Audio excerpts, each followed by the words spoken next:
ಎಲ್ರಿಗೂ ನಮಸ್ಕಾರ. ನಿಮ್ಗೆ ಈಗಾಗಲೇ ವಿಷಯಗಳು ತಿಳಿದಿದೆ ಎಲ್ಲಿಗೆ ಬಂದಿದೆ ಅಂತ.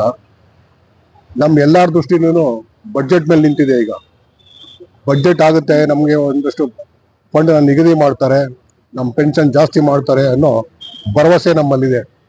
ಆಗ ಅದನ್ನು ಉಳಿಸ್ಕೊಳ್ಬೇಕಾದ್ದು ಕೇಂದ್ರ ಸರ್ಕಾರದ ಇದು ಕರ್ತವ್ಯ. ಉಳಿಸ್ಕೊಬೇಕು. ಈ ದೇಶಕ್ಕಾಗಿ ದುಡಿದು ಶ್ರಮಪಟ್ಟು ರಿಟೈರ್ಡ್ ಆಗಿದ್ದಾರೆ. ಅವ್ರಿಗೆ ಈ ಪಾರ್ಟಿ ಇಷ್ಟು ಕಡಿಮೆ ಪೆನ್ಷನ್ ನಾವು ನೀಡ್ತಾ ಇರೋದು ಸರಿಯಲ್ಲ. ಇದು ನಾಚಿಕೆಗೇಡಿನ ವಿಷಯ. ಇವ್ರು ನಾವು ರಿಟೈರ್ಡ್ ಲೈಫು ಒಳ್ಳೆ ರೀತಿಯಲ್ಲಿ ನಡಿಬೇಕು ಅಂತ ಭಾವಿಸಿ ಪೆನ್ಷನ್ ಜಾಸ್ತಿ ಮಾಡಬೇಕಾದ್ದು ಅವ್ರದ್ದು ಆದ್ಯ ಕರ್ತವ್ಯ. ಆದರೆ ಇಲ್ಲಿವರೆಗೂ ನಾವು ಹೋರಾಟ ಮಾಡ್ಕೊಂಡು ಬರ್ತಾನೆ ಇದ್ದೀವಿ. ಅವರು ಯಾವುದಕ್ಕೂ ತಲೆ ಕೆಡಿಸ್ಕೊಂಡಿಲ್ಲ.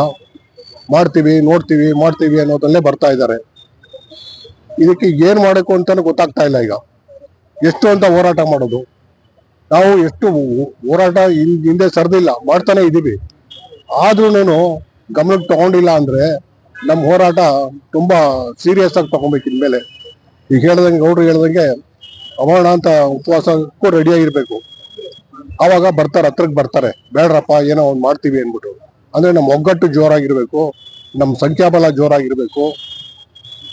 ಇದನ್ನ ಗಮನದಲ್ಲಿ ಇಟ್ಕೊಂಡು ಎಲ್ಲರನ್ನು ಉರ್ದಂಬಿಸ್ಬೇಕು. ನೀವು ಉರ್ದಂಬಿಸ್ಬೇಕು ಅಂದ್ರೆ ಬನ್ನಿ, ಎಲ್ರಿಗೂ ಆಗೋದು ಇದು. ನಿಮ್ಗೂ ಒಳ್ಳೇದಾಗುತ್ತೆ, ನಮಗೂ ಒಳ್ಳೇದಾಗುತ್ತೆ. ನೀವು ಮನೇಲಿ ಇರೋದು ಸರಿ ಇಲ್ಲ. ನೀವು ಅವ್ರಿಗಾದ್ರೆ ನಮಗೂ ಹಾಗೆ ಆಗುತ್ತೆ ಅನ್ನೋದು ದೃಷ್ಟಿಕೋನ ಬೇಕಾಗಿಲ್ಲ. ಬನ್ನಿ ಅನ್ನೋ ಲೆಕ್ಕದಲ್ಲಿ ನೀವು ಉರ್ದುಂಬಿಸಿ ಕರ್ಕೊಂಡ್ಬರ್ಬೇಕು. ಇನ್ನೊಂದೇನು ಅಂದ್ರೆ ನ್ಯಾಯಾಲಯದಲ್ಲಿದೆ. ನ್ಯಾಯಾಲಯದ್ದು ಎಲ್ಲ ಹೈಕೋರ್ಟ್ ನಲ್ಲಿ ಆಗಿದ್ರು ಸುಪ್ರೀಂ ಕೋರ್ಟ್ ನಲ್ಲಿ ಸ್ಟೇ ತಗೊಂಡ್ಬಂದು ಹೆಲ್ಡಪ್ ಮಾಡಿದ್ದಾರೆ ಈ EPF ಈ ಅಧಿಕಾರಿಗಳು. ಎಂತವ್ರು ಅಂದ್ರೆ ಮಿಸ್ಗೈಡ್ ಮಾಡೋದು ಜಾಸ್ತಿ. ಒರಿಜಿನಲ್ ಅಕೌಂಟೇ ಬೇರೆ. ಈ ರಾಮನ್ ಲೆಕ್ಕ ಕೃಷ್ಣನ್ ಲೆಕ್ಕ ಅಂತಾರಲ್ಲ, ಹಂಗೆ ರಾಮನ್ ಲೆಕ್ಕ ಒಂದಿದ್ರೆ ಕೃಷ್ಣನ್ ಲೆಕ್ಕ ಒಂದು ಹೇಳ್ತಾರೆ ಇವರು. ಆ ತರ ಹೇಳಿ ಈ ಮಂತ್ರಿಗಳನ್ನ ಇವ್ರನ್ನ ಎಲ್ಲ ಯಾಮಾಡ್ಸೋದು ತುಂಬಾ ಚೆನ್ನಾಗಿ ಕರಗತ ಮಾಡ್ಕೊಂಡಿದ್ದಾರೆ. ಇವರಿಂದಾನೇ ನಮ್ಗೆ ಅನ್ಯಾಯ ಆಗ್ತಾ ಇರೋದು ಅಂದ್ಬಿಟ್ಟು ನನ್ಗೆ ಬಲವಾಗಿ ನಂಬಿಕೆ ಇದೆ. ಎಲ್ಲರಿಗೂ ಗೊತ್ತಿದೆ. EPF ಮನಸ್ಸು ಮಾಡಿ ಒಂದು ತೀರ್ಮಾನ ತಗೊಂಡ್ರೆ ಸರ್ಕಾರ ಇಲ್ಲ ಅನ್ನೋದಿಲ್ಲ. ಆದ್ರೆ ಯಾವ ಕಾರಣಕ್ಕೂ ಇವರು ಏನೋ ಮಾಡ್ತಾ ಇಲ್ಲ.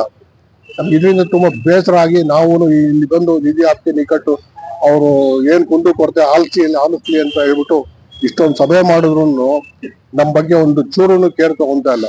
ಇವ್ರು ಏನ್ ಮಾಡ್ತಾರೆ, ಇಲ್ಲಿಯವರು ರೀಜನಲ್ ಅವರು, ನಾವು ಡೆಲ್ಲಿ ಕಳಿಸ್ತೀವಿ, ನಮ್ಗೆ ಡಿಸೈಡಿಂಗ್ ಅಥಾರಿಟಿ ನಮ್ದಲ್ಲ, ಎಲ್ಲಿದ್ರು ಹೈಕಮಾಂಡ್ ಡೆಲ್ಲಿಗೆ ಹೋಗುತ್ತೆ. ನಿಮ್ಮ ಏನ್ ಕೊಡ್ತೀರಿ ನೀವು ಮನವಿನ ಅಲ್ಲಿ ಕಳಿಸ್ತಾ ಇದೀವಿ ನಾವು. ಅವರು ಆಕ್ಷನ್ ತಗೋಬೇಕು. ಅವ್ರು ಏನ್ ಹೇಳ್ತಾರೆ ಅವರು ಇದನ್ನ ನಾವು ಫಾಲೋ ಮಾಡೋದಷ್ಟೇ ನಮ್ ಡ್ಯೂಟಿ ಅಂತ ಹೇಳ್ತಾರೆ.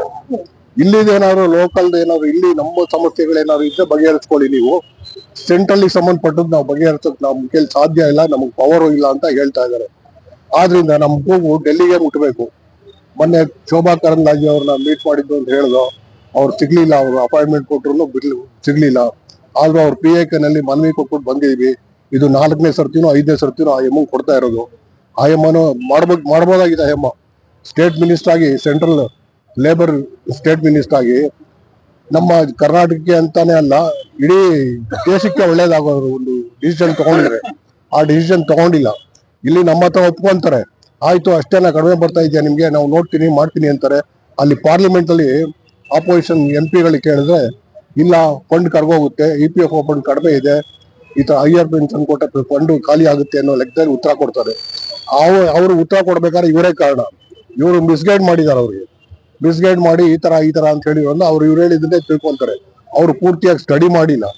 EPS ಆಕ್ಟ್ ಅಲ್ಲಿ ಏನಿದೆ, ಏನ್ ಅನ್ಯಾಯ ಮಾಡ್ತಾ ಇದೆ EPF ಅನ್ನೋದು ಅವ್ರು ಸ್ಟಡಿ ಮಾಡಕ್ ಹೋಗೇ ಇಲ್ಲ. ಅವರು ಇವತ್ತರ ಕಿವಿ ಮಾತು ಕೇಳ್ಕೊಂಡು ಅವ್ರು ಹೇಳ್ದಂಗೆ ಉತ್ತರ್ತಾ ಇದ್ದಾರೆ. ಆದ್ರೆ ಈ ಸರ್ತಿ ಬಜೆಟ್ ನಲ್ಲಿ ಏನಾದ್ರು ಒಂದು ಮಾಡ್ತಾರೆ ಅನ್ನೋ ನಂಬಿಕೆ ನನಗಿದೆ. ಯಾಕೆಂದ್ರೆ NAC ಹೋರಾಟ ಜೋರಾಗಿದೆ. ದೇಶವ್ಯಾಪಿ ಹೋರಾಟ ಮಾಡ್ತಾ ಇದ್ದಾರೆ. ಅವ್ರಿಗೂ ಅಶ್ಯೂರೆನ್ಸ್ ಕೊಟ್ಟು ರೈಟನ್ ಸ್ಟೇಟ್ಮೆಂಟ್ ಕೊಟ್ಟಿದ್ದಾರೆ. ಅವ್ರಿಗೆ ಲಿಖಿತವಾಗಿ ಬರ್ಕೊಟ್ಟಿದ್ದಾರೆ. ನಾವು ತೀರ್ಮಾನ ಮಾಡ್ತೀವಿ ಅನ್ನೋ ಲೆಕ್ಕದಲ್ಲಿ ಬರ್ಕೊಟ್ಟಿದ್ದಾರೆ. ನಾವು ಅವ್ರಿಗೆ ಸಪೋರ್ಟ್ ಮಾಡ್ತಾ ಇದೀವಿ. ಈ ಕಾರಣದಿಂದ ಹಾಗೆ ಆಗುತ್ತೆ ಅನ್ನೋ ನಂಬಿಕೆ ಇದೆ. ಆಮೇಲೆ ಕೆಲವು ಮಾಧ್ಯಮಗಳಲ್ಲೂ ಬರ್ತಾ ಇದೆ, ಈಗಾಗುತ್ತೆ, ಈ ಬಜೆಟ್ ಅಲ್ಲಿ ಆಗುತ್ತೆ, ಗ್ಯಾರಂಟಿ ಆಗುತ್ತೆ ಅನ್ಬಿಟ್ಟು. ಯಾಕೆಂದ್ರೆ ಕೆಲವು ಮಾಧ್ಯಮಗಳು ಸುಳ್ಳು ಹಬ್ಬಿಸ್ಬೋದು, ಅದು ಬೇರೆ ಪ್ರಶ್ನೆ. ಆದ್ರೆ ಬೆಂಕಿ ಇಲ್ದೇನೆ ಹೊಗೆ ಆಡೋದಿಲ್ಲ. ಯಾವ್ದೋ ಒಂದು ಸುಳ್ಳಿನಲ್ಲಿ ಸಿಕ್ಕಿರುತ್ತೆ, ಅವ್ರಿಗೆ ಪೆನ್ಷನ್ ಜಾಸ್ತಿ ಆಗೋ ಸುಳ್ಳು ಸಿಕ್ಕಿರುತ್ತೆ. ಆ ದೃಷ್ಟಿನಲ್ಲಿ ಅವರೆಲ್ಲರೂ ಎಲ್ಲಾ EPS 90 ಸಂಬಂಧಪಟ್ಟ ವಿಡಿಯೋಗಳೆಲ್ಲ ನೋಡಿದ್ರು ಜಾಸ್ತಿ ಆಗುತ್ತೆ ಅನ್ನೋ ಭರವಸೆನೇ ಕೊಡ್ತಾ ಇದ್ದಾರೆ ಅವರು. ಆದ್ರಿಂದ ಇದು ಮೋಸ್ಟ್ಲಿ ನಮ್ ಗೆಲುವು ಅಂತ ಕಾಣುತ್ತೆ. ಸಪೋಸ್ ಆಗ್ಲಿಲ್ಲ ಅಂದ್ರೆ ನಮ್ಮ ಹೋರಾಟ ಮಾತ್ರ ಬಿಡಬಾರ್ದು. ನಮ್ಮ ಹೋರಾಟ ಮಾಡೇ ತಗೊಬೇಕು ಅಂದ್ಬಿಟ್ಟು ಹೇಳಿ ಇದಕ್ಕೆಲ್ಲ ನಿಮ್ ಬೆಂಬಲ ಇರ್ಲಿ ಅಂದ್ಬಿಟ್ಟು ನಾನು ಮಾತು ಮುಗಿಸ್ತೀನಿ. ನಮಸ್ತೆ.